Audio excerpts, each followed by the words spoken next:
again so the recording has the whole thing.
Welcome. What you've just been watching is the beginning of the big parade that celebrated, in American terms, the end of the war, but in Vietnamese terms, the liberation of the South and the reunification of the country, at least in Vietnamese terms for those who won. Other Vietnamese felt differently about it, but that's what happens after revolutionary and civil wars. Um, we are going to give you a report back. As some of you know, it was originally scheduled the day of the 30th, and then we ran into a major technical problem. So we're doing it with a little more time for reflection. And I am going to do a bit of an introduction about why we were there. I should say that this video is one of um, a series that has been done by the Vietnam Peace Commemoration Committee. I think we're now somewhere around 32 or 33, um, covering the whole history as we can of the anti-war movement from the people that were involved in it. So this trip was essentially the same. That is, it was an opportunity for people who had been part of the anti-war movement to go back to Vietnam to see to get reminded in a way of what the war had done, to celebrate the anniversary of peace, to learn something about what contemporary Vietnam has become in the last 50 years, including the kinds of challenges it faces, not least of which is a new challenge to its territorial integrity and sovereignty coming from its big neighbor, China. The We also were looking at the U.S. Vietnam relations, and you will hear in the course of this program uh, some surprising developments along that front. I am going to now try to pull up There we go. That map, which I will speak to, will give you a sense of what we did. We started in Hanoi. About half of the group went off to Ha Long Bay on an excursion beforehand. There are lots of meetings in Hanoi with everything from the Diplomatic Academy to the Vietnam Union of Friendship Organizations, which was our host, and some private discussions with Vietnamese friends. We went to Tan Chau, which is 120 miles northwest of Hanoi. That is the location where the OSS and Viet Minh worked closely together in 1945. Um, we flew down to Hue, the imperial capital, had meetings there with the university and with the Union of Friendship Organizations, and saw some of the imperial architecture and history. Then went to Quang Tri, a bit to the north, which was close to the old demilitarized zone, and as a result was heavily, heavily bombed and mined. And it was to look at the effort that they're being made by the Vietnamese with the help of American NGOs and U.S. in the past U.S. government money to try to clean up the enduring mess. Drove down to Da Nang, saw some evidence of the impacts of Agent Orange there, and you'll hear from one of the group who saw it more directly. And went down to My Lai, uh, an always important echo of the past that must be remembered. Then, unusually, we flew down to Con Chon Island or Condau to see the tiger cages. Very famous aspect of the way the war was fought from the South against its own people. Um, we're then in Ho Chi Minh City for the ceremonies, the actual anniversary ceremonies that you saw earlier on. There was a week of activity, and we were there for only part of it. Some of the group went to the tunnels of Cu Chi, which are over here towards Cambodia. And then a part of the group continued on to Phnom Penh, visiting Angkor Wat and seeing people, Tul Sleng and Chung Ek and the Mine Action Center in Phnom Penh. And then a few went on to Vientiane and looked at the consequences. There's Vientiane, looked at the consequences there of the war.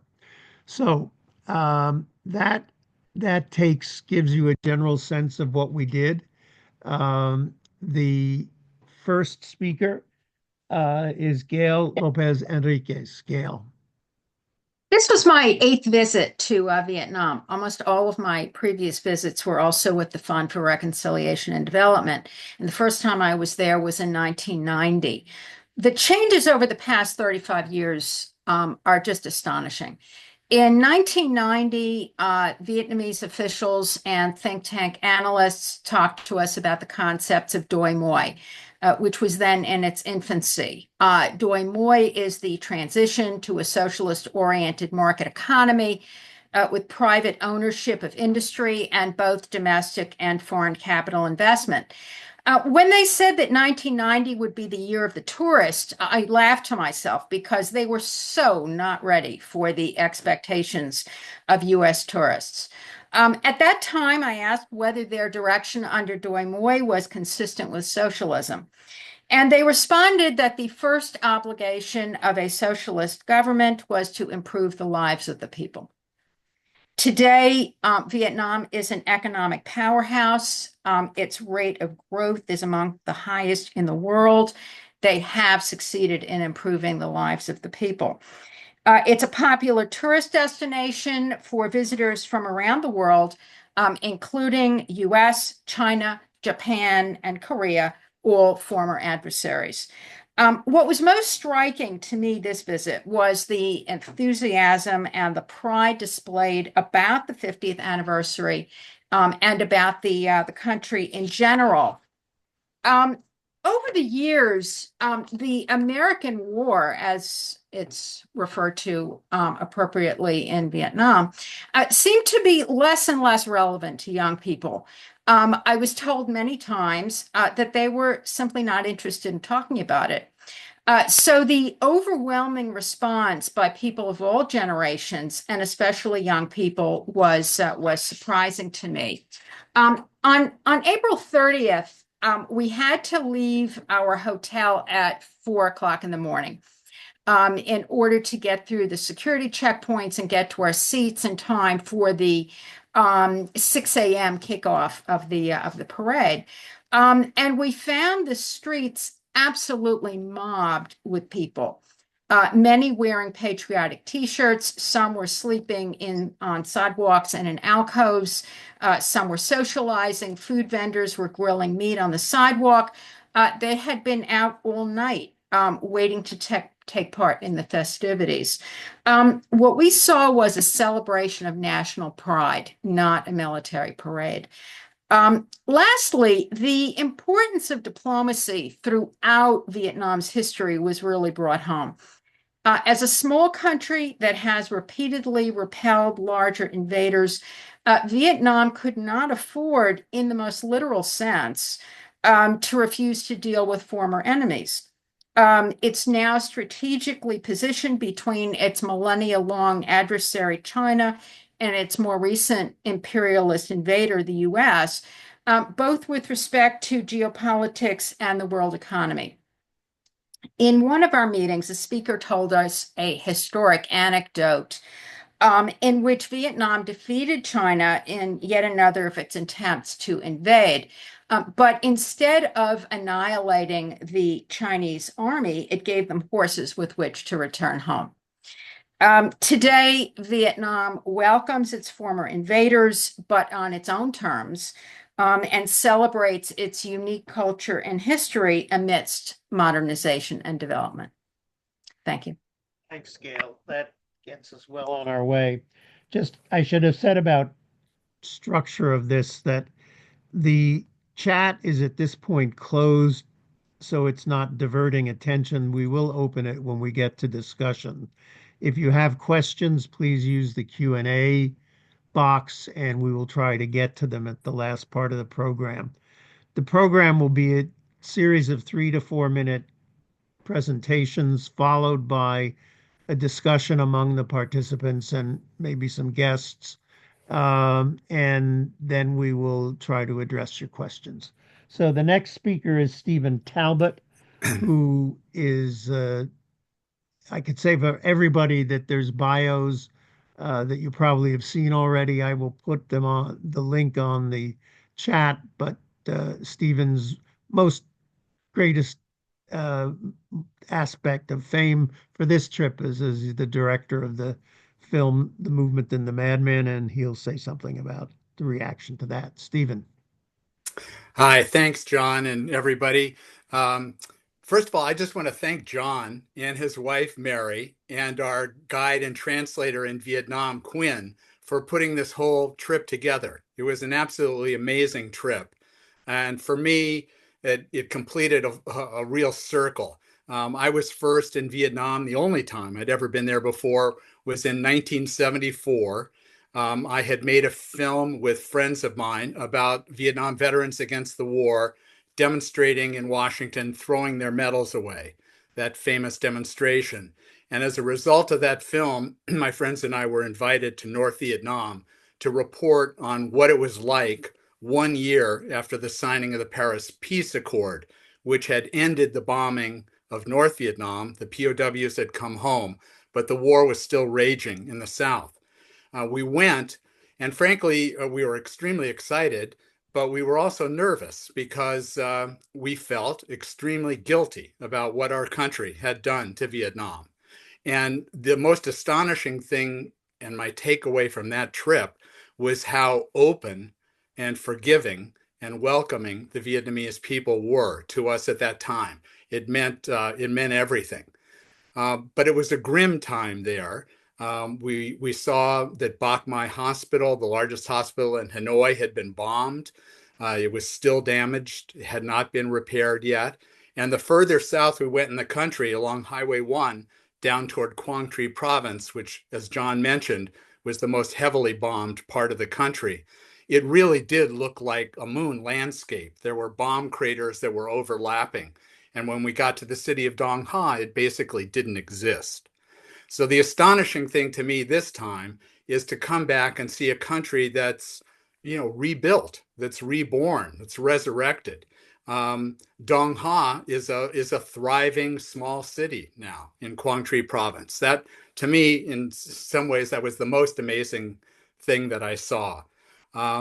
So it was a great trip. It's a youthful country. It's a colorful country. It's a country that's open to trade and investment and tourism, as Gail said.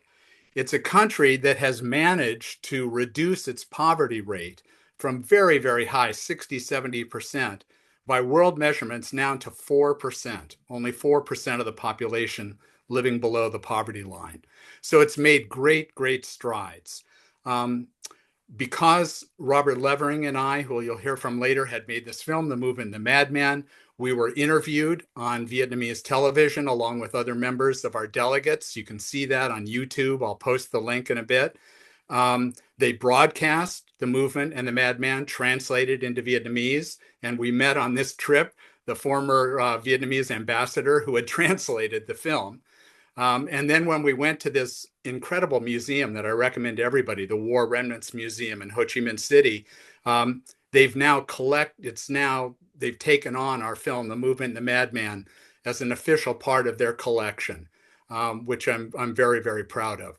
So I came away from this trip. My ultimate takeaway was that Vietnam is a country you should visit if you can, that we Americans have a continuing responsibility to heal the wounds of that war and to do all we can to prevent awful wars like it from happening.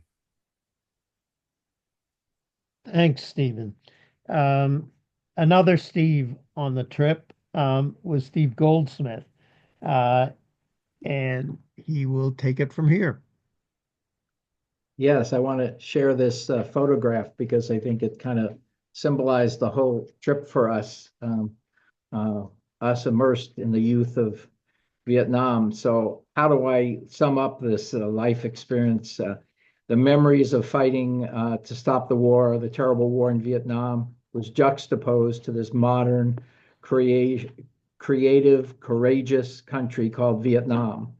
Not Indochina, not North and South, but the Socialist Republic of Vietnam, led by a popular government, led by the Communist Party, whose stated objective of both of those is to make the people happy and the country unified and independent. So we were kind of wandering time travelers. We visited the My Lai Massacre Memorial, and then I came home to learn that most people don't know what happened there. We visited the War Remnants and Peace Museum with thousands of people. It was jammed both times that I was there. The Women's Museum in Hanoi, the tiger cages, but was that really Vietnam today? We had over a dozen meetings with private sector, high government officials, highly regarded NGOs. And now for a moment, let's consider how the Vietnamese care so much about the people John brings to these celebrations over the years. There must have been over 100, maybe 200 Vietnamese staff workers working long hours to prepare all these meetings and take part in them.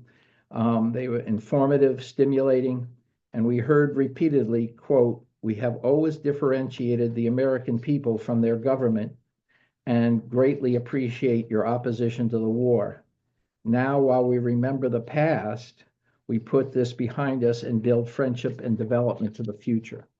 Everywhere it was clear Vietnam was too busy charging forward to look back too much.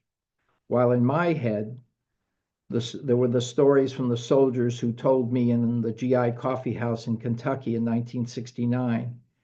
They had come alive again when hearing about the ongoing efforts to eliminate the remnants of Agent Orange and unexploded ordinances. The echoes of what our country did are still here in the child victims, and in the faces of the old people visiting the Ho Chi Minh Memorial, still carrying the memories of those terrible times. The historic struggle for independence also was seen in the faces of the young brigades marching in the parade, showing the tremendous pride in their country as they move into leadership in the world. Seeing them carry NLF flags in the poetic recreation on October 30th and the exhibits in the museums, I was reminded that the victory of the Vietnamese was a victory of all peoples and movements around the world. The horrors that were inflicted by the US and today being inflicted in Gaza bring me great shame and the feeling that I had not done enough and I'm not doing enough today. It is a feeling of helplessness, and it is in sharp contrast with the feeling of agency, of peace, of justice that the Vietnamese people demonstrated every day that I was there. In the shadow of Ho Chi Minh, they are still teaching us. Thank you very much. The next person who will speak is Marc Gilbert, who will unmute himself to do so. And he is the one person in the group who you could say is a professional Vietnamist in terms of being a historian, and who has written much about the country and the war. Marc, go ahead. Yeah, my chief interest has always been the role of Vietnam in world history, which is what I am, a world historian. And it throws more weight than most small countries. Its connections with colonialism, anti-colonialism, the ideologies of the 20th century are just remarkable. I'd like to talk about first just the greatest change that happened, certainly during the time I've been in Vietnam since 1994. Then you could actually see the beginnings of the result of the shift to a socialist-driven market economy.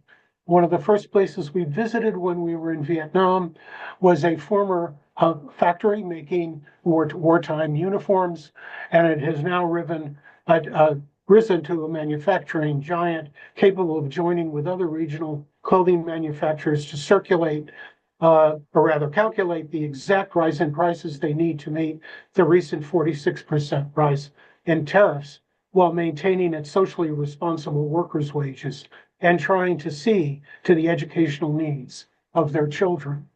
That is calculated at 10% until after July. After that, they have no idea, and neither do we. However, the group our group actually saw something less material, but just as dramatic, which was the rise in the level of enthusiasm and confidence among Vietnamese in their path of national development. The younger members of the key diplomatic academy of Vietnam displayed this change that our group found everywhere amongst young Vietnamese, especially those in the streets during the celebrations commemorating the 50 years since the end of the American War on April 30th, 1975. One American observer of these events, with decades of service to post-war Vietnam, had initially not been enthusiastic over them, but was soon swept up in the sheer joy of the younger generation, experiencing and conveying such hope and gratitude, expressing thanks to their parents and their grandparents for creating a life of peace for the younger generation, a time to enjoy the nation's independence and sovereignty and true happiness, absent war, shooting, bombing, death, and destruction. This view was confirmed by the group's viewing of this year's hit Vietnamese film, The Tunnels of Cu Chi, where there was the central point, which was the bravery and sacrifice to the nation of Vietnamese fighting. But we also learned from the film that the implacable Americans that were killing them were not demons, but human beings on the wrong side of history. Many Vietnamese acknowledge their government as hard edges, but it has won their allegiance by increasingly pragmatic commitment to forging Ho Chi Minh's goal of unity and independence. Based on its measurable success, we have actually just begun to talk about. More immediately, its leaders appear to be successful in projecting down to the grassroots level the view that its policies come from listening to rather than talking to the people, as was done in the dark days before Doi Moi or the development of a socialist economy. Certainly, this group's discussion with those leaders, such as we gathered at the newly re-energized Fatherland Front, are making unprecedented effort to openly discuss the nation's challenges and are confidently reaching out as never before to non-governmental organizations, inviting them to join in the building of the nation of Vietnam. Another stark change from the past, but one will have great meaning for us in the future. Thank you. Thanks very much, Mark. Terry Provance is on. Don, thank you, and good evening, all. The first time I visited Hanoi was March 1973, 2 months after the infamous and horrific December 1972 so-called Christmas carpet bombing of North Vietnam. The city was dark, completely cratered by drop bombs, ruins and wreckage everywhere. I was appalled. Now, over 50 years later, Vietnam is filled with energy, pride, intelligence, and positive outlook. Its success and progress are still not proportionate to the pain, suffering, and death it experienced. And in fact, that pain continues with landmines, unexploded ordnances, and Agent Orange birth defects. But no other country deserves more and better, as does Vietnam. Many of you will recall that a few months ago, VPCC hosted a webinar to analyze the impact of the U.S. anti-war movement. While in Vietnam this time, we asked several people there what they thought and felt about the U.S. anti-war movement, and we were pleasantly surprised and touched by their responses. At the Diplomatic Academy in Hanoi, Nguyen Hong Son, who chaired the meeting of his department with 8 other staff present, first emphasized people-to-people diplomacy as foundational for the relationship between Vietnam and the United States. This, in addition to state-to-state diplomacy, is key and embodied by attendance at numerous think tanks in the U.S. He mentioned the Center for Strategic and International Studies as an example. He went on to say that Vietnam did not fight the American people, it fought the policies of the U.S. government, and that the U.S. anti-war movement was a huge encouragement to the people of Vietnam. In Quang Tri, a Project Renew, Director No Xuan Hien went as far as to say that the protests in the United States helped to end the war earlier. And he has been and is grateful to people and funding sources from the U.S., which enabled the organization to remove landmines and dangerous explosive weapons, which often maim and kill children caught playing with them. One person present was Ho Fan Lai, who lost both legs and one arm. I was glad to see him again, as he has been to D.C. and has spoken at several venues here and in the United States.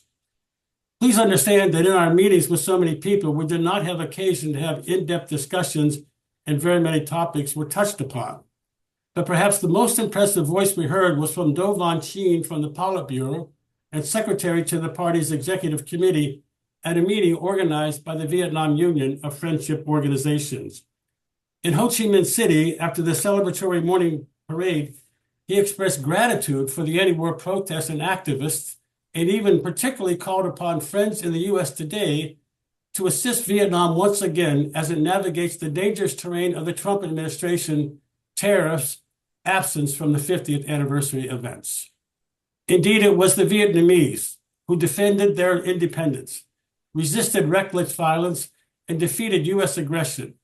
And at that time, there were over 92 countries which expressed support for Vietnam and against the American war, as well as a multitude of friendship organizations. Let us all be mindful that our anti-war movement boldly challenged and opposed our government's war, its crimes, its lies, its injustice, and its inhumanity. Thank you. Thanks, Terry. The speech that Terry referred to is available on our blog and was listed in the last, I think in the last newsletter, but in any case, I'll put the link on the chat. The next speaker is Robert Levering. Robert, who also was the producer of movement than the Madman. So he carries part of the honor for both its creation and for the treatment by the Vietnamese. Robert. Thank you, John. I wanted to basically follow up on what Terry has so eloquently described as the way that the Vietnamese are so appreciative of the work that those of us that were opponents to the war. And this was reiterated time and time again during our trip. And what I'm going to do is just list a couple of more specific examples of that. First off, Steve Talbot, the director of our film, mentioned that our film was actually shown in Vietnam. Now, this is, if you think about it, this is a pretty remarkable thing to have on national TV a film about the anti-war movement, given, prime time viewing. And it was also, as he mentioned, it was not dubbed, but they had subtitles in Vietnamese. So they put a lot of work into that. And Steve also mentioned that we were interviewed. And I thought that what was going to happen was, an interview on Vietnamese television, which they did much, much more than they needed to do. They developed a 45-minute, very, really high quality production, where in addition to the interview between the two of us, they had excerpts from our film, excerpts from Steve's film from 1974, and interviews of various people in our delegation.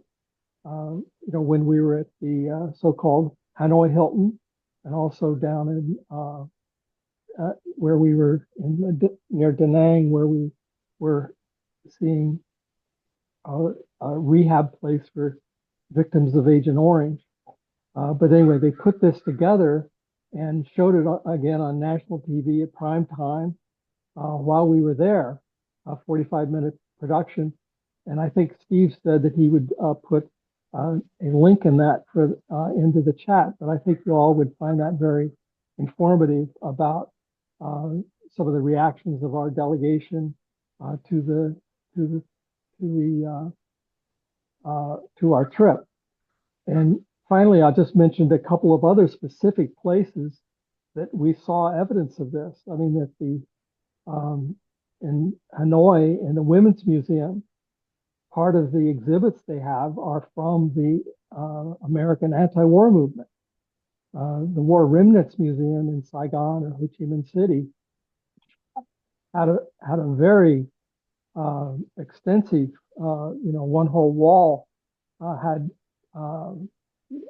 evidence or different examples from the anti-war movement, including the film of the Vietnam vets called Sir No Sir. And I'll just say one last thing was that I mean, in addition to a lot of individual, every time we would tell people that we were part of the anti-war movement, we always got, a lot of support and praise for what we'd done. But the ambassador, one of the ambassadors that we met, made the point that that Terry said, very explicitly that she believed that our movement really did shorten the war, which is, what more can you do with your life but to help save lives? Thanks very much, Robert.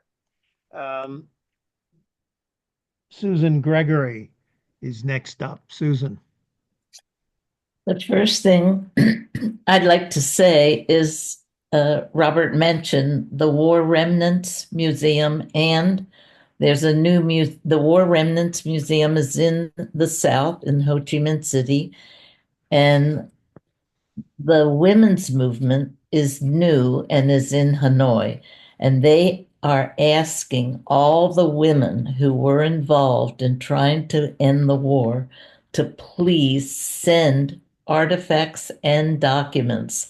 So Lady Borton, who is a person who has dedicated her life in helping the Vietnamese in multiple ways, has helped me get a website that is not a website, an email that is not active. But John, maybe you can put it up for everyone. It's called Women's Anti-War Artifacts and Documents. Women's Anti-War Artifacts and Documents at gmail.com. So that will become active. That's number one. Number two, I've had the privilege of trying to contribute something to the people, the human beings who have been affected into the third generation by Agent Orange. And 12 million tons of dioxin contaminated Agent Orange were sprayed on Indochina. 12 million tons. And I went to visit 5 families, beautiful, beautiful human beings from age 8 to age 30. And at the end of everyone's presentation, Susan Hammond, who's the director of War Legacies Project, and that email website is warlegacies.org. She will show a song that one of that Tien, who's 20 years old and has brittle bone disease, that he sang for us very movingly and powerfully about a mother and child. The third thing is meetings with the Vietnamese Union of Friendship Organizations helped me. I can say that this was my first time in Vietnam. I've never been there. I did go to Paris in 71 and I met with Madame Binh, but I had never gone, and I had always heard that it was special, that they were special. But there's absolutely no way to even begin to understand that unless you have the opportunity to go and you take that opportunity. So the unique character of the Vietnamese people and their 2,000 plus year of history and culture, in combination with the government policies that have actually substantially benefited the material and spiritual lives of the people. So they allow free commerce, they allow freedom of religion, and the unity between those elements is cherished. Celebration of the 50th anniversary turns out to be, I was in Vietnam at the perfect moment to see a flourishing country, just kind of over the top. The celebration was not like anything I've ever imagined or witnessed. It was a phenomenon. It was a real phenomenon. And I happened not to be in the stands with everyone else. I happened to be with the people in the streets, sitting on the ground, surrounded by children and grandchildren and grandparents and mothers and fathers and brothers and sisters, just rapt. They were rapt. Their attention was just completely so excited and joyous. So I want to convey that this was just a completely amazing thing that said more than anybody, any government or any organization could say, is for me to witness this beautiful thing. So thank Susan. you. Susan, you have the option to put things on the chat as a panelist, so you can put that I information did on. put it, but it didn't, it just Yeah. says going to you, but we'll work that out. No, you have to choose everyone for the Okay, I'm trying to for get the that out. audience. As Stephen, you need to choose everyone in the distribution of the link that you were sending out.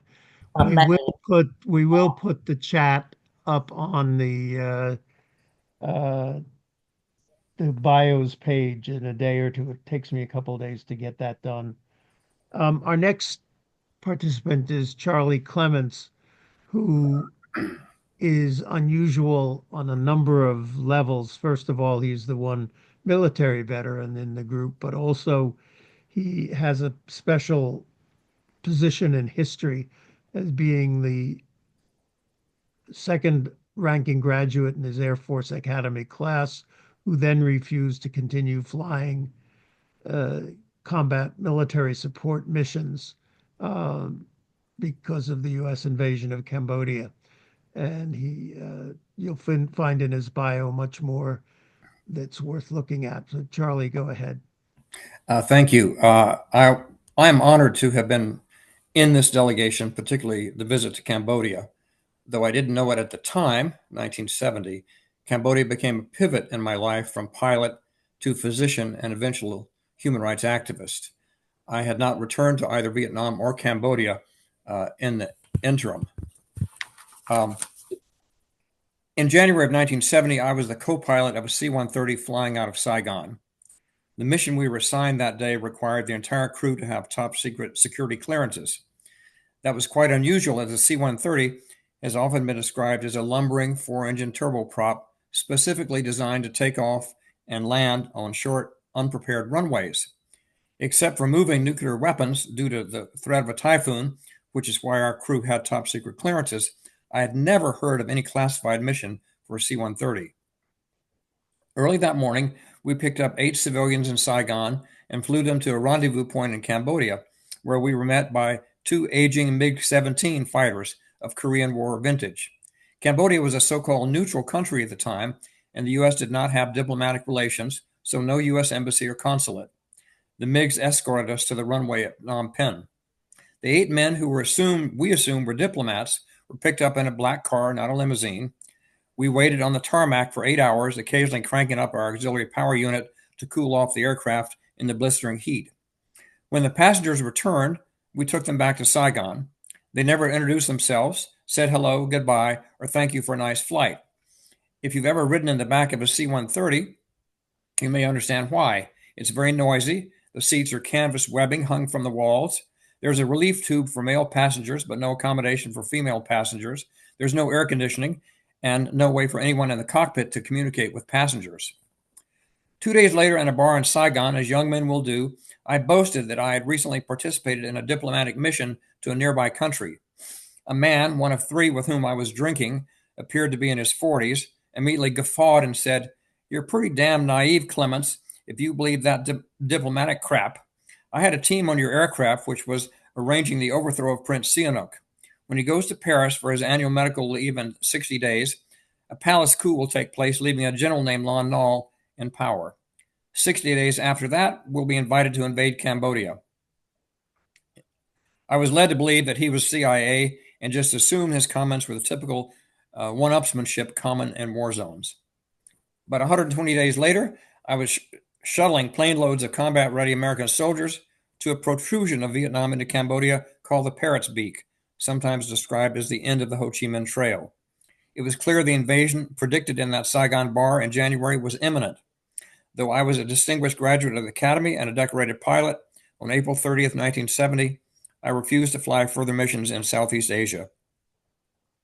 Returning to Phnom Penh 55 years later, John McAuliff arranged a dinner for 5 survivors for us with 5 survivors of the Khmer Rouge genocide. There were 5 of only 64 men who survived that had a college degree or higher or had not fled the country. Each had served as government ministers in Cambodia, slowly and painfully rebuilding their country. I asked if any of them had known or heard of any evidence of CIA involvement in the coup.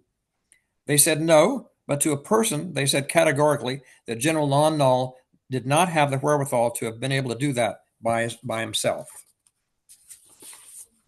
While in Cambodia, I was also very interested to visit the Cambodian Mines Action Center, often referred to by its initials CMAC. I served on the board of Physicians for Human Rights, one of 6 NGOs that founded the International Campaign to Ban Landmines. The campaign was catalyzed by a book written by PHR, and Human Rights Watch, which suggested that using extant methods of demining, it would take about 10,000 years to clear Cambodia of those terrible weapons. No human language has survived that long. Within 8 years, we had an international treaty banning that weapon, and because it was the first arms control treaty led by civilians rather than military leaders, the campaign was awarded the 1997 Nobel Peace Prize. I was president of PHR at the time, and present with me at both the treaty signing in Ottawa and the Nobel Prize ceremony a week later in Oslo was Ton Chenerath, a Cambodian who had lost both his legs to an anti-personnel mine. I was heartened to learn from the executive director of CMAC that Ton was still alive and active in their work. CMAC has not only pioneered new methods of mine detection, such as mine-sniffing rats, but with Japan has developed new technology such as using drones to map minefields. They train people in demining techniques from all over the world, including Ukraine and Sudan. We heard that Cambodia has the distinction of being the most heavily bombed country in the world since the secret B-52 carpet bombings that began there, we thought in 1970, actually began in 1965. And most Americans never were aware that we had been bombing there since almost the start of the war. Thank you.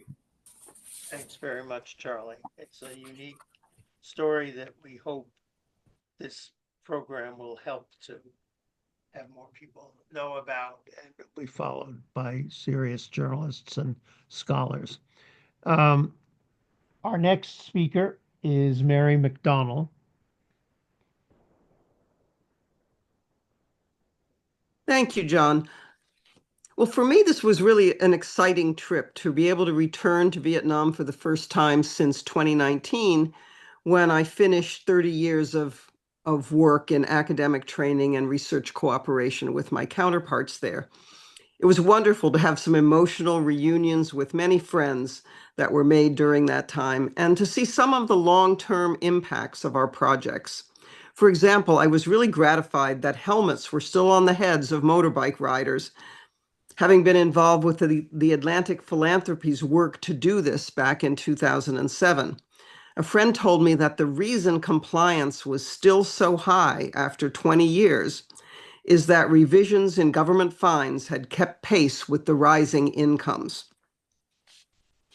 Like Stephen and others, I immediately noticed how welcomed, genuinely well-hosted and cared for we were, despite arriving during stressful times in U.S. relations with Vietnam and other countries in the region. This genuine gratitude for our presence was similar to our reception during my first trip in 1986, just after the Sixth Party Congress that ushered in Doi Moi, that Gail and Marc spoke about. In welcoming our delegation of academics at that time, the foreign minister told us he wanted the evidence to understand the socioeconomic situation of the people so the government could make sound policy. He was tired of being told everything was just fine, what they thought he wanted to hear. When he could see that the urban and rural poverty was rampant, and he knew the per capita income was just $200. He told us that while relations between our countries were far from normal, academics and researchers should work together to do the needed research in advance of politics, and that the politicians would follow. This initial opening was followed by decades of partnership between the US and Vietnamese counterparts in multiple sectors, including business. In recent years, Vietnam became a middle-income country, in large measure due to producing goods for American consumers. The strong people-to-people cooperation was followed by increasingly improved relations between the US and Vietnam until in 2023, they signed a comprehensive strategic partnership agreement, helping both countries navigate the growing strength of China as allies. This is a good post-war story until now. When our delegation arrived this April, despite these decades of mutually beneficial cooperation, we found ourselves once again walking in advance of politics. as tariffs threatened to undermine especially small and medium businesses supplying US companies like Costco. And US diplomats were suddenly, only days in advance, told not to attend the 50th anniversary celebrations, despite long-standing plans to participate. At the last minute, our government allowed one diplomat, the Ho Chi Minh City Council, to attend. But the people-to-people delegations we represented remained the broad face of America at these critical celebrations. And we felt that responsibility. At a meeting later on April 30th, which has been mentioned by Terry, I was struck by the remarks of the same high-ranking Vietnamese official. Because if I closed my eyes, this could have been a high-ranking American official of a few years ago saying the same words. Do Van Chien talked about Vietnam's values of peace, cooperation, development, the importance to Vietnam of the principles of the UN Charter, international law, and respect for independence, sovereignty, and territorial integrity. In looking forward, Chien spoke about goals like democracy and social progress, including plans for providing fully free K-12 education, full healthcare coverage, and good quality housing for all in the coming very few years. In addition, I learned from friends that Vietnam is in the midst of a set of radical administrative restructuring as significant as Doi Moi, and people are very excited about it. The intent is to bring government services closer to the people, invest in more remote areas so there are more cities like Hanoi and Ho Chi Minh City, improve urban planning, and reduce the impacts of climate change. So from what we saw and heard, Vietnam faces its future with confidence and with hope. Thank you. Thanks, Mary. Matt Meyer is the last of the speakers, so please go ahead. Thank you, John. I am also part of some of the co-sponsoring organizations, the Secretary General of the International Peace Research Association, former national chair of the War Resistance League, and a friend of Syracuse cultural workers. And I also had the distinction of being one of the younger members of the amazing delegation you've just heard from. I was only a year and a half when the Tonkin Gulf incident took place. And I started my political work as a late teenager as a draft registration resistor of the 1980s. But it was always Vietnam, anti-war activists and Vietnam veterans that contextualized my early years and my life as a peace activist. People like Grace Paley, Dave Dellinger, student activists like David Gilbert, Zohara Simmons, Vietnam veterans like Clarence Fitch and Greg Payton, and some of the people you've heard from today. And I want to talk about people, US and Vietnamese, then and now, in my couple of minutes. We were there, in addition to this group you've heard from, my amazing co-delegates, with another delegation from the National Council of Elders, and one of their elder members, Myrna Pagan of Vieques, talked about being part of the Puerto Rican movement and the Vieques anti-military movement that was a staging ground for Agent Orange and ordinances. And as we went to Project Renew, dealing with people who had limbs blown off because of landmines and unexploded ordinances, as we went to Agent Orange schools for children of those who were affected, those real people connections, and especially these emotional connections between that part of the U.S. empire where there were trials of these ordinances, and then where they were actually used in warfare, were deeply intense and impactful. And John, as our delegation leader, is one of those, I would say, one of the few who recognized something that I was reminded of many, many times, that August 30th, 1975 was the end of not the Vietnam War, but the US war in Vietnam. It was not the end of Vietnam. And I'm going to introduce now a video that we're going to have just before we open it up to Q&A of one of the extraordinary Vietnamese leaders we met with, Madame Ninh. And she explained that her predecessor liked to say when he was talking to U.S. Friends and delegates, people to diplomacy back in the day, that we need to remember that Vietnam is not the name of a war. It's the name of a country. And since 1975, the Vietnam War ended, but Vietnam continued, and we have 50 years of lessons still to learn, lessons that John and others have helped us learn and are continuing to learn by keeping these connections alive. And I guess it's just worth saying that Madame Ninh says it better than I could. She was ambassador to the European Union. She was deputy chair of the Foreign Affairs Council, and she currently is the president of the Ho Chi Minh City Peace and Development Foundation. You'll hear from her talk about how this idea of 10 times more beautiful, how this idea of 10 times more beautiful is nearly the being whole whole. world. Wait, The people of the world were on our. There we go. Sorry.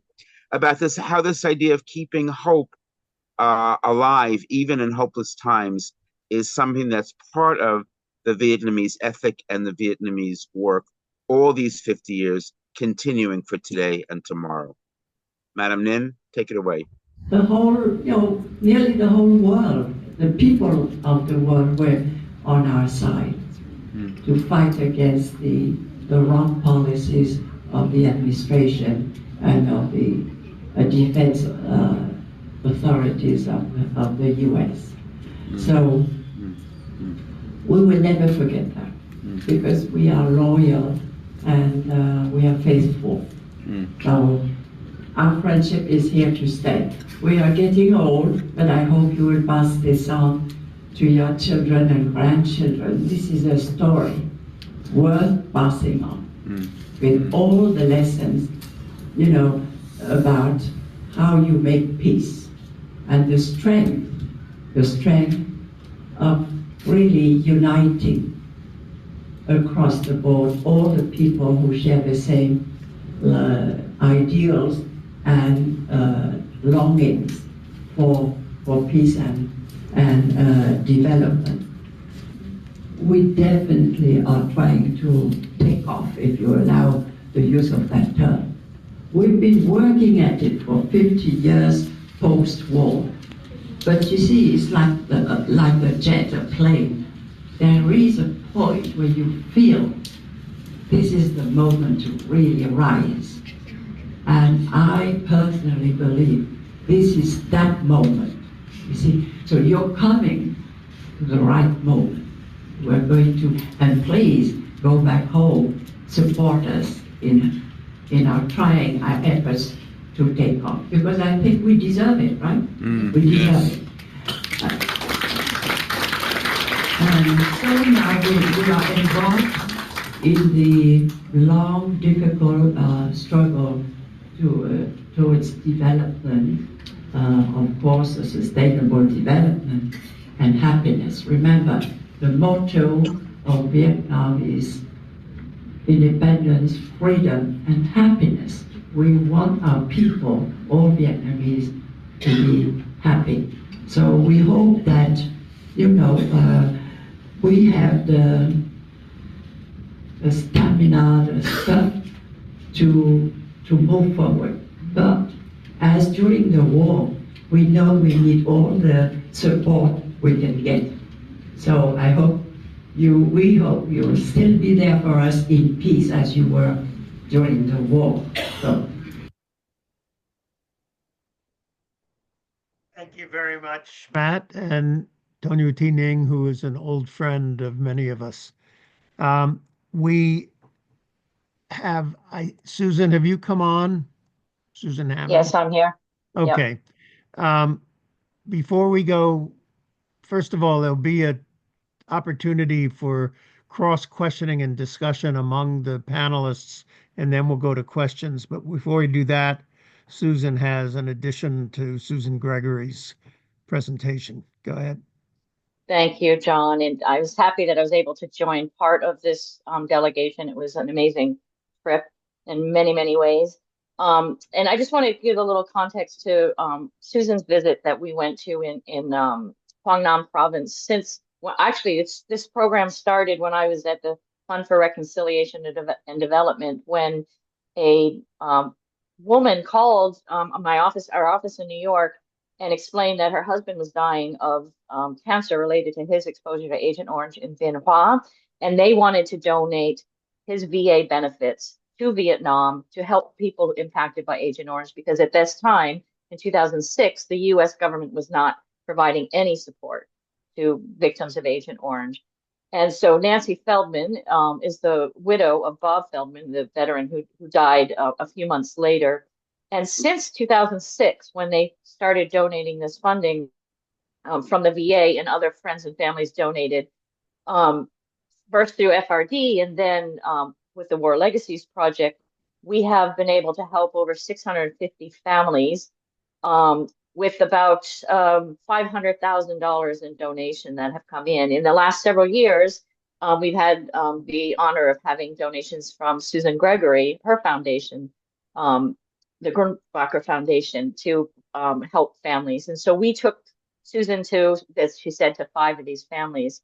And I just want to make one correction, Susan. It's 12 million gallons, not tons of Agent Orange. So I just wanted to add that. But it's still a huge amount of herbicide sprayed all over the country. But I'm going to play this video that that Susan mentioned. Hopefully I can get it to share.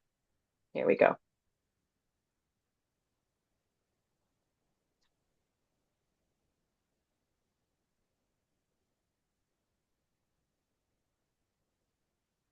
You didn't do sound, Susan. You have to check the box for sound. Oh, check the box for sound. Hold on. All right. You have to go, yeah. You have to go out again. Stop. Hold on. I think it's because I've got hold on. I've got headphones on, so maybe that's the issue. But where's the stop the hold share. On. Go back into the share page. Hold on. Let me get it sharing. I'm not sure how to do that, John. So stop the share. Get out of share right okay, now. Share sound. Hold on. I see that. Okay. Okay. We'll try this again. 2 boxes to check. Share sound. And there's another box for right there you sharing, also maybe. have to check. Okay. We'll try this now. Đời con sẽ không quên tình yêu thương mẹ cha đã dành cho con. Người ơi, tình yêu bao la, kéo như câu chu chưa cho bao nhiêu nỗi nhọc nhằn trong đời của người. Okay, I hope you heard it that time. Yes, thank you. Sorry about that. And Tien is a wonderful, wonderful young 20-year-old who has, as Susan mentioned, brittle bone disease. He's one of the many, many, at this point, he's a second generation impacted by Agent Orange. And one of my biggest concerns, and it's been mentioned, I think, a little bit, that under the current Trump administration, there has been a halting of aid. The cleanup of the Binh Hoa Air Base is back on track. That I don't have any fear. I was just meeting with State Department officials yesterday in DC. They're really supportive of making sure the cleanup of the Binh Hoa base continues. But the assistance to people impacted by Agent Orange is something that I fear is going to be halted. And we may going back to that day back in 2006, when the only funding going to help people impacted by Agent Orange from the US were people who were generous Americans. So we hope that's not the case, but if you can reach out to your congressional officials, please mention how important this is, because working on more legacy issues with the US government has been vital and a real foundation for U.S.-Vietnam relations improvements over the last 30 years. And if we do not continue working on these war legacy issues, it can seriously impact this relationship. So thank you. It's worth noting also Laos and Cambodia landmines, especially in Cambodia, unexploded ordnance, especially in Laos, are also affected by the funding from the U.S. government that has, to say the least, become uncertain under the Trump administration's policies. And this Yeah, is and they. yeah, that's fine. And even Oh wait, just one more thing. The in Laos, the disability program that was just started for people impacted by Agent Orange was canceled. That was canceled. Okay. Yes. Thank you. So, and as Mary mentioned, the whole issue of tariffs is dramatically affecting the situation of all, especially Vietnam and Cambodia, to some extent, also Laos. I'm gonna put this for a minute into gallery so everybody is visible. If any of you have any comments about what each other has said or additions to what you said earlier, this is the moment to do it, and then we will take a look at the questions. Is there any interplay amongst yourselves?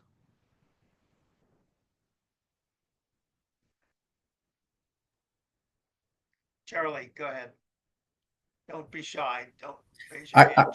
I just wanted to mention that we did visit an Agent Orange Center. That's the moment I joined the delegation in Da Nang, and many of the children and young adults there appear to be similar to what are Down syndrome children in the United States. They could talk, they could awkwardly play basketball or volleyball or put together Legos for manual dexterity. But those are the very best, I think, of the people who have been affected. And there are many, many more, like Susan alluded to, that are unable to raise their head from the bed because the head is so large or the disability is so great. So we saw just the very tip of the iceberg, as I understand it, of the generations affected by Agent Orange.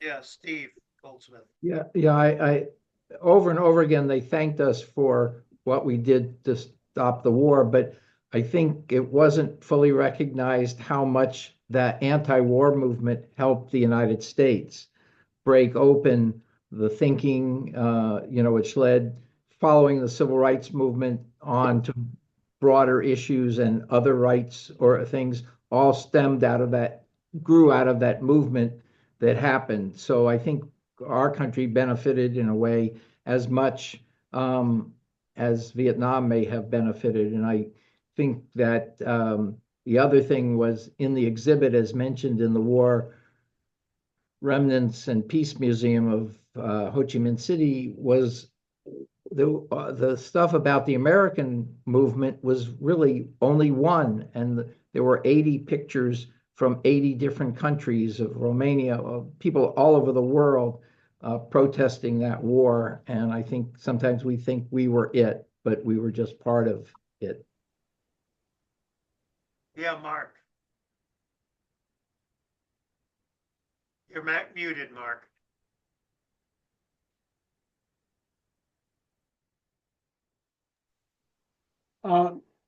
Next April, it is possible that a major conference that has largely focused on the Vietnam War every year or every 3 years at Texas Tech University, there's their archive on Vietnam, and also their program for peace and conflict it is apparently going to be held in Vietnam.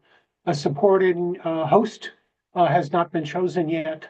But for those of you who are in the chat room and anyone else who wants to follow up these really great sampling of what still needs to be done in studying Vietnam, post-war, but also in its legacies, this will be a great opportunity. So if you're interested in that, you certainly can always write to me, mgilbert@hpu.edu, and I'll make sure you get on any list. Thank you. Everybody's email list is, the email address is with their short bio if you go to the bios page. While we're mentioning dates, in July is the 30th anniversary of U.S. normalization of relations with Vietnam. We trust that the Trump administration will at least be prepared to celebrate that event. And we have no idea what else might be planned collaterally by the Vietnam Union of Friendship Organizations or the U.S. Chamber of Commerce or anyone else. But as we hear of things taking place in Vietnam around that anniversary, remember it took us 20 years of hard work to get from the end of the war to normal relations. And normal relations was just the beginning of what led us to where we are today. Mary.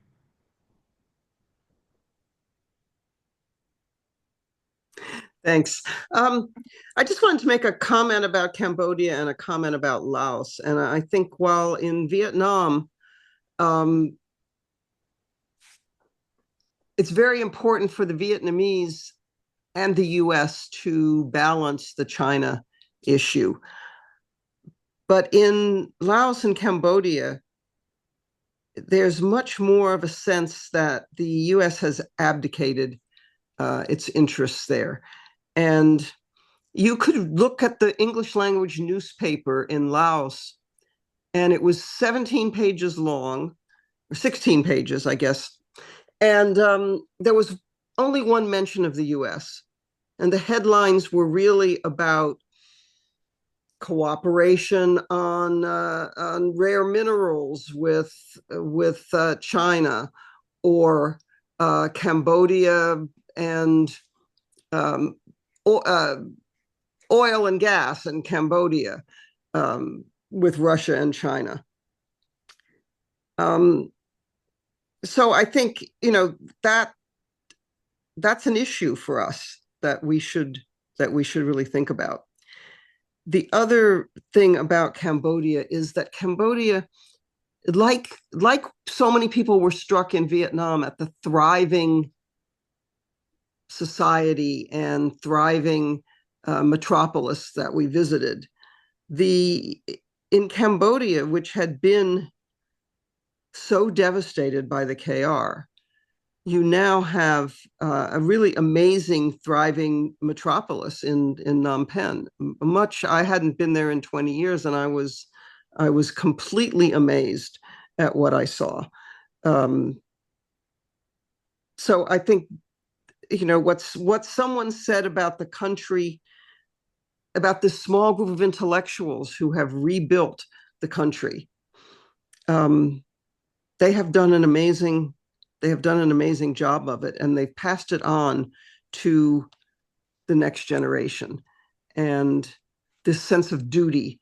And, I asked a woman whose husband is a minister, and she's a real estate mogul, and she has 4 children. And I said, "You have 4 children and you're doing all of that?" And she said, "Yes, it's our duty to repopulate the country. We need to do this." And that was one of the sort of shocking moments for me to bring that home, that yes, that population was cut in half in the KR period, and they are in the process of rebuilding their population. It's worth noting Charlie's story focused for me something which had been on the periphery. Charlie's story, I think, is correct, 100% correct, that the U.S. overthrew Sihanouk and brought in Lon Nol. If we had not done that, the Khmer Rouge would never have come to power. Those Cambodians would not have died. I mean, if, you can talk about if, but, points of history with Vietnam from 45 to 54, and there are ways that the US could have changed its policy and avoided millions of deaths. But it is not it is not as black and white clear as it is with Cambodia, that every single death in Cambodia is on the moral responsibility of the United States, because the war would not have extended into Cambodia except for our overthrow of Sihanouk. And I don't think we sort of dally around the edges of moral responsibility for Vietnam, but we've never dealt with the question of moral responsibility for Cambodia. So as you look at the questions, do any of you see questions you want? Or Matt, I see you have your hand up, and Charlie, you have your hands up. So I'll do that. And as they speak, if others look at the Q&A and if there are questions you want to answer, bring them up and we'll do it that way. Matt. Well, just really briefly, responding to Mary and something I was trying to say earlier, this whole sense of duty. Another thing that I think we are slow to understand, maybe characterologically or conceptually, the idea of hope, the idea of looking forward, the idea of not looking backward too much, understanding history, understanding when things are difficult and hard, but understanding that we need to move forward. We need to think about, dream about, vision, and hope for a world 10 times more beautiful is our duty. And it's not just our duty because we're Vietnamese or Cambodian, and thinking that everything's the worst that it could possibly be is not our fate as U.S. Activists. In fact, it's our duty to think about winning, about victory, about understanding that we have more power than we know, and about maintaining hope even in dark times. And that was, it's one thing to think about it theoretically, to see it practically in the day-to-day and see how people and nations have built in these decades was very striking. Susan, could you try and put on the chat that website address? If you're not able to do it, it'll be on the bios page when I get that up. So, but she'll try and do it now. All right. Anybody see any question they want to answer? Or Steve, I see you have your hand up. Well, I wanted to call, there was a question about the scarf, and if somebody could explain that fully, but I got mine when I bought one, but I got it in a gift box that had this, and then a kind of the jungle hat with the commemoration on it. So it was an important part of the story for the Vietnamese, and if somebody could explain the history of it for the questioner on. Yeah, the significance of the scarf is that this checked scarf was a common article of clothing of the rural people of the South, and it came to be associated with the NLF guerrillas, and it still is in popular culture associated with the NLF guerrillas. And I think Madam Bin wore it in Paris. Yes. At Yes. the negotiations. Yes. Susan? Yeah, there was a question about Don Luce. Just a sec, Mark. Oh, sorry, Susan? I can't hear you, John. Susan? Yeah, I was just going to answer the question about the U.S. Embassy not being able to attend events. What I was described to me in a meeting I had in D.C., and also I met with the ambassador in Hanoi, was that this is the first time that the Vietnamese invited the U.S. delegation to attend these ceremonies. And so there was discussions going back and forth in Washington about who to go, should the ambassador go, at what level should somebody attend, taking into considerations of domestic issues with Vietnamese Americans and veterans. And so there was a lot of discussions going back and forth at the diplomatic level, at the level of the State Department. And then this report came out before they finished those discussions. And so that kind of put things in a, it raised the issue before the State Department had actually come to an answer. But in the end, as we know, they sent the Consular General of Saigon both to the dinner with the president and to the parade. But notably, the Vietnamese did not acknowledge her presence. So, I mean, He it was was a not real, listed, and I it don't was know a if that real was part of their discussions or yeah, not. I mean, But it was a yes, that's real true. political stupidity on Yeah. the part of Washington that the Vietnamese have outgrown the war and the U.S. has not. Charlie.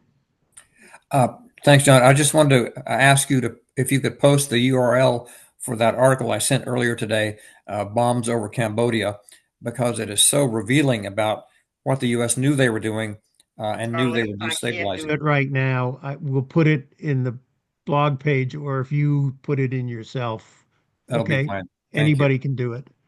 Um, yes, Stephen. Yeah, I just wanted to mention Mark had referred earlier to a new feature film that's been produced by the Vietnamese, Tunnels. Just I wanted to say a word about that. We were taken, somewhat surprisingly, at the last minute to a showing of this film. It's the biggest feature film that the Vietnamese have ever made, the most expensive one, modest by our standards, but a lot of money for them. They clearly put a lot of time and energy into it, and they're hoping that it breaks through to an international audience. It's broken box office records in Vietnam while we were there in Hanoi and Ho Chi Minh City. It's a very harrowing film. I would describe it as a kind of Vietnamese version of Oliver Stone's movie, The Last Platoon. The whole film basically is underground in these tunnels where Vietnamese guerrillas are resisting the American invasion, bombing, grenades rolled down the tunnels, water being pumped into the tunnels to drown people. It's very intense, the whole film. Probably would be a hard sell in the United States to build up an American audience, but it's a really well produced film, and I hope it finds an international audience. I'm going to try to help them with some advice on that score. But if there's a little information about it on the web if you looked. It's Tunnels is the name of the film. And it was To shown at respond this, to one of the questions, Steve. it was shown at the super advanced deluxe mall, 6 stories and really jazzy, and that kind of blew my mind away at an AMC type theater. And they gave us popcorn too. Steve, you wanted to answer one of the questions? Steve Goldsmith. No, I just wanted to know about the answer. Okay, There I'm sorry. was I a thought you question wanted to about the answer one of the shawl, questions. and that got Okay. answered. Yeah. Matt. So just very quickly, I see that actually someone I mentioned, Zohara Simmons, asked this question about lessons and Gaza and Palestine today. And I think it's an important and relevant question, in part because, it was raised in several of our discussions that Vietnam also has not severed relations with Israel, even as it supports Palestine and the Palestinian cause.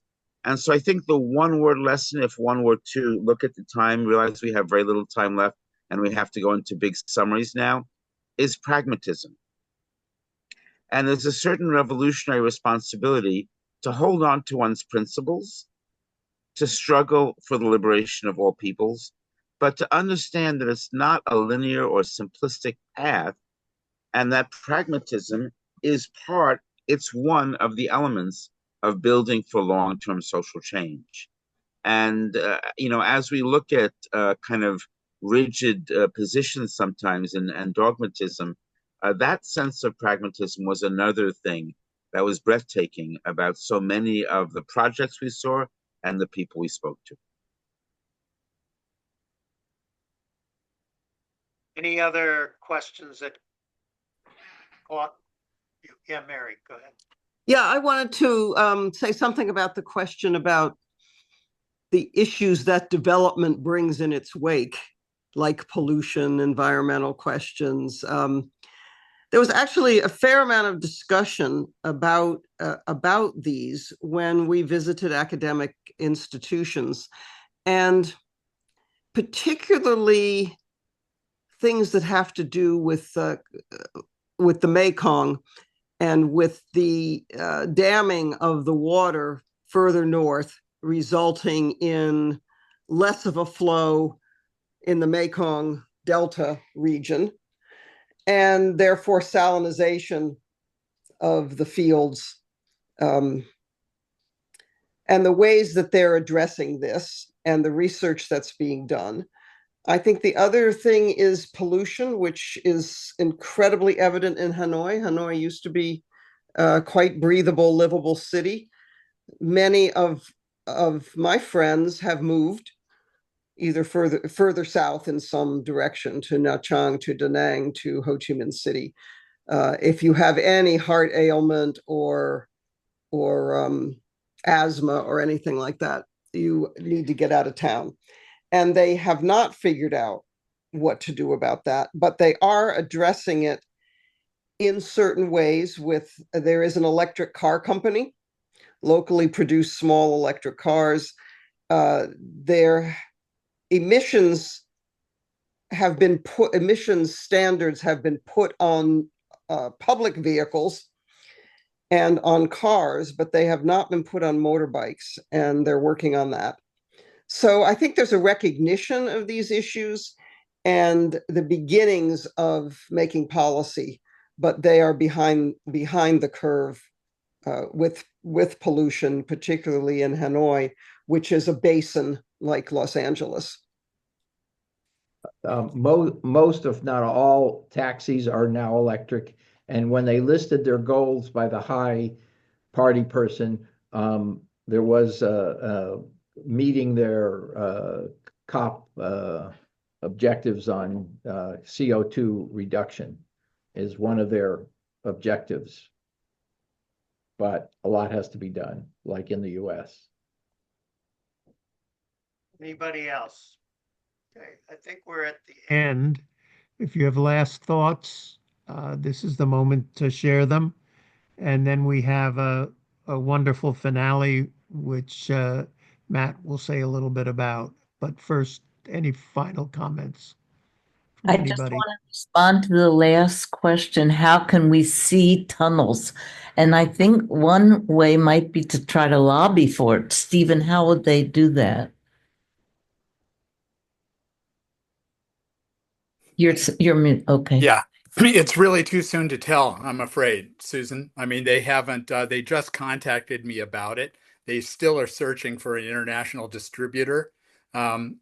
So there's no link to the film yet. There's no trailer yet. There's really no word about it outside of Vietnam. So it's a to be announced kind of thing. But I think for anyone interested in Vietnam, keep your eye out for information about the film, because it's as I say, the biggest film they've ever made. They're taking it very seriously. And interestingly enough, they said that the main audience coming to see this in Vietnam are young people.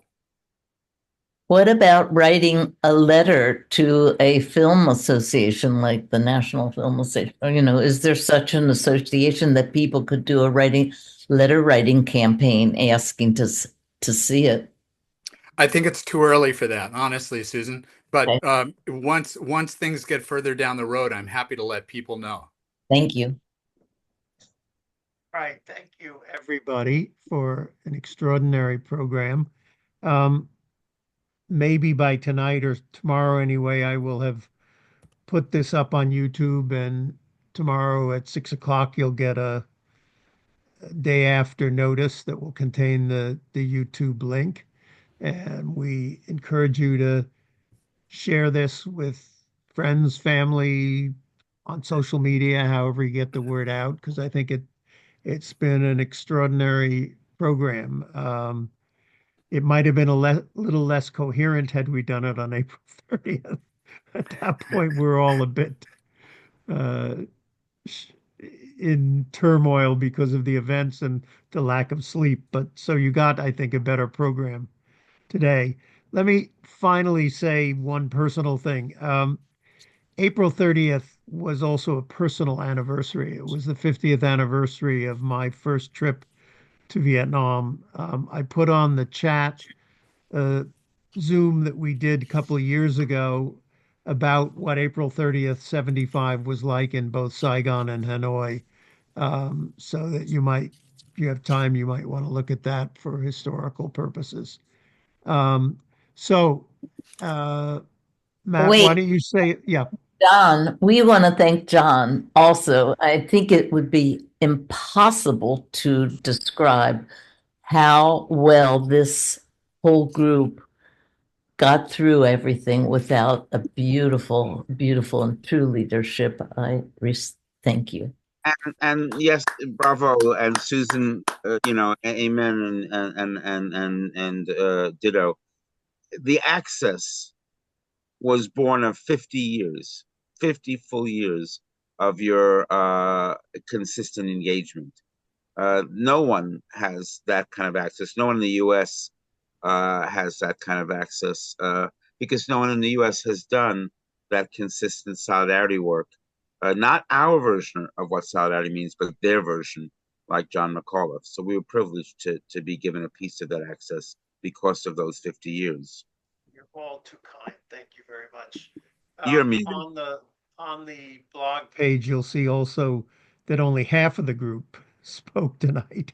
And if you want to pursue the story with any of the others, you'll find their email address there. So, Matt, say anybody's something about planning what to we're go to about to see. So very Anybody- quickly, we're going to outro this with another Vietnamese woman, the voice of a young woman born in Vietnam and adopted at a very young age by a U.S. non-Vietnamese U.S. couple, and brought to the U.S. some 23 or 24 years ago. A couple of years ago, she got interested in her birthplace, went back to Vietnam, and quickly was recognized because of her singing and songwriting talents. She became a peace and cultural goodwill ambassador for the Ho Chi Minh City Peace and Development Foundation. The day before the major celebrations, as a part of a friendship meeting we had, we got to hear her sing this rather special song, which we think all of you will recognize and will be our outro for today's event. So this is Amy Corey singing to us at the 50th anniversary.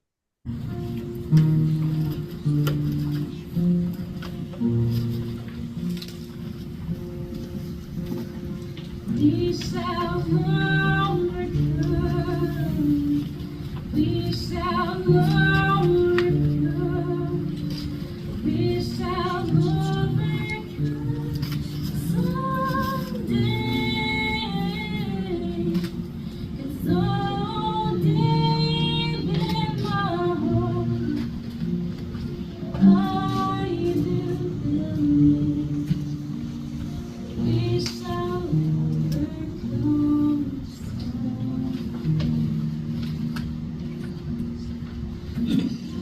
We shall all hand. We walk hand in hand. And we'll walk hand in hand someday. So deep in my heart, I do believe we shall overcome.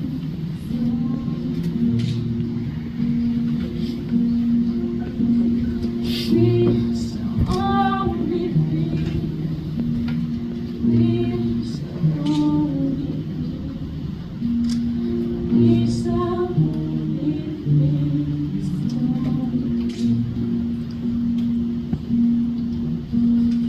We will not fade. We will not fade.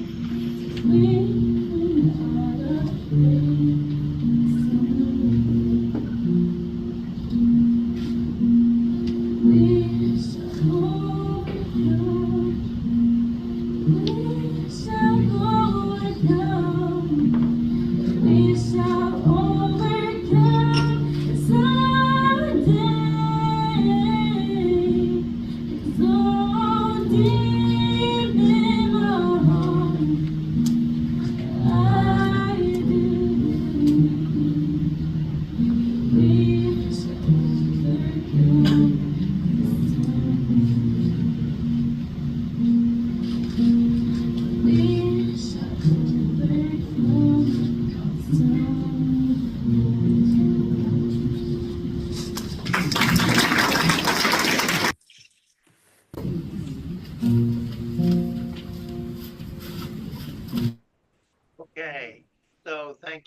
everybody, to the participants, to the audience, who's 100 people stuck with us to the very end. So I am going to shut this down right now.